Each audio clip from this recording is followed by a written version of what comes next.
우리가 잘 알고 있는 묵주기도는 성 도미니코에 의해 현재의 형태로 발전하게 되었는데요.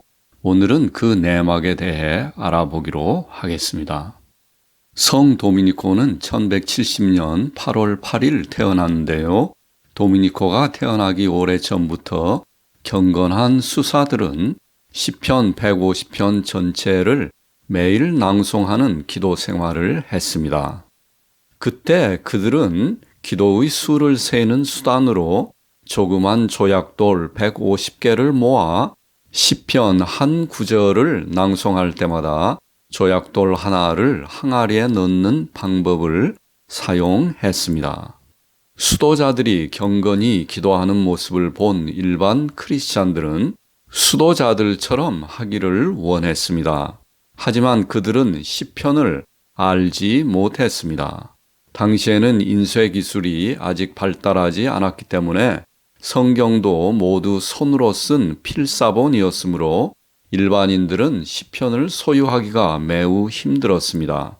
또한 많은 사람들이 글을 몰랐으므로 비록 시편 필사본이 있다 하더라도 그 내용을 알 수 없었습니다. 그러므로 사람들은 시편 대신 짧기 때문에 글을 몰라도 누구나 외울 수 있는 주의 기도문을 150번 낭송했습니다. 또한 그 이후에는 아베 마리아 성모송을 150번 낭송했습니다. 또한 조약돌을 항아리에 넣는 방식보다는 매듭이 150개 있는 끈을 사용하기 시작했습니다. 그리고 매듭 대신 나무로 만든 조그만 구슬을 사용하는 형태로 더욱 발전했으며 12세기 경에 와서는 150개의 구슬이 있는 끈을 사용해서 아베 마리아를 계속 반복하는 형태의 묵주기도가 자리 잡게 되었습니다.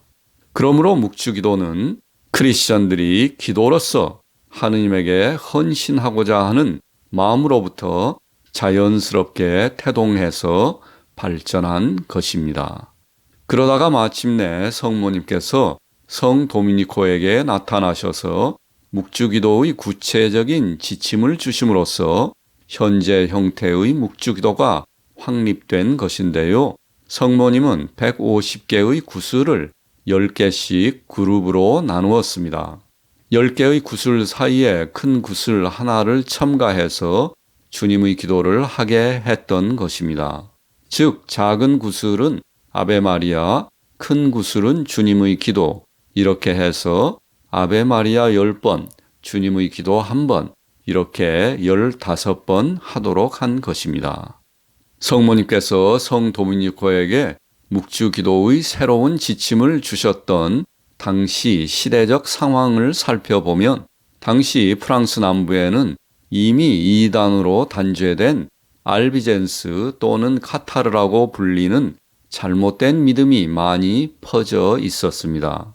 이들은 영적인 것은 좋은 것이며 물질적인 것은 모두 악하다는 극단적인 이원론적 생각을 가지고 있었습니다.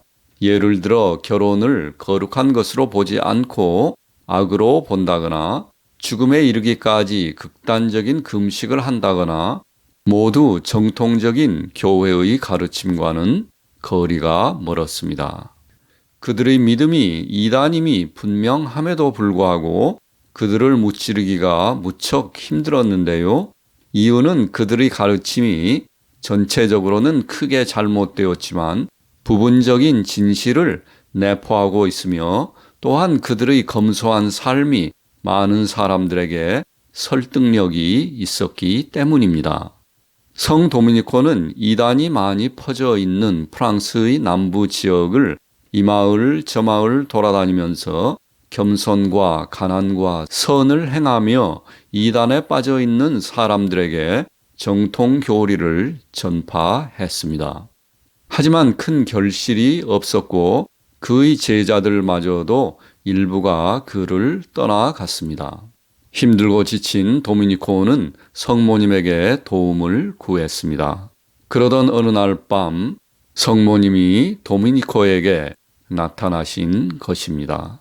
성모님은 도미니코에게 묵주를 주시며 말씀하셨다고 합니다.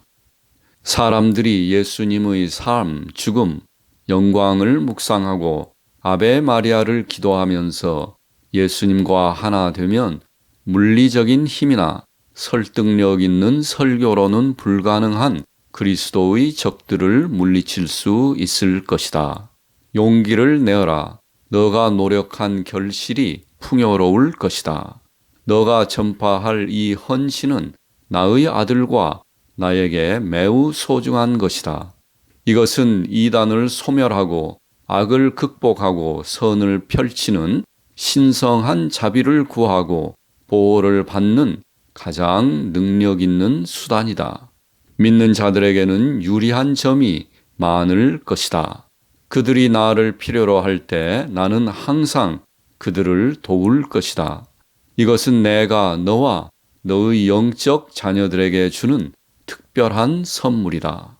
성모님은 150개의 구슬을 10개씩 15개의 단으로 나누었습니다. 그리고 각 단마다 예수님의 생애 중 특별한 사건을 묵상하게 하셨습니다. 예수님의 복음은 완전히 이해할 수 없는 미스테리입니다. 그러므로 복음을 기도하는 묵주기도도 이해할 수 없는 미스테리입니다. 그래서 우리는 묵주기도를 신비라고 부릅니다.